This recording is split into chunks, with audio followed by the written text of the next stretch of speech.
Let me ask you about being Secretary of Commerce. Yes.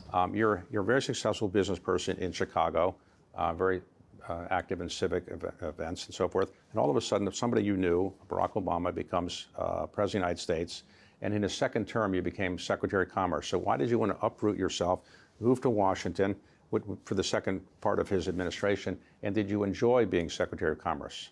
I loved being Secretary of Commerce. It was an honor of a lifetime to serve our country and to serve in his administration.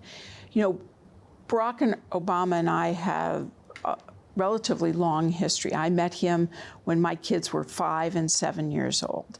And their basketball coach at the Lincoln Belmont Y was Michelle Robinson's brother, Craig Robinson.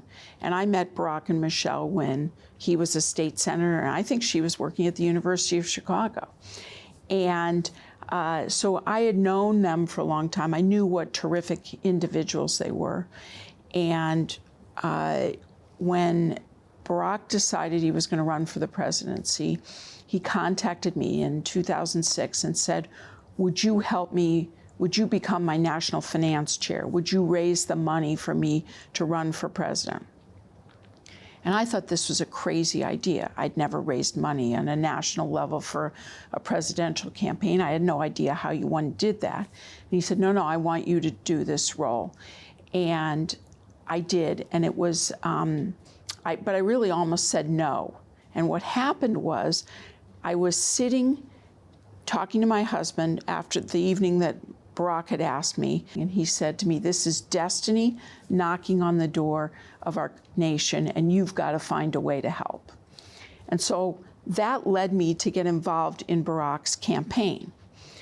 I was the 11th person in the campaign, and over the ensuing 2 years, we built the equivalent of a Fortune 500 company. We went from 11 people to 3,000 people that we were paying and thousands of volunteers.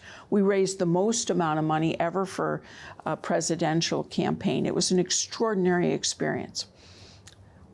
I didn't serve in the first term, but when the president called me and asked me if I would help him, he really felt that his relationship with the business community was challenged, that he really needed a chief commercial officer for the United States, and he wanted help.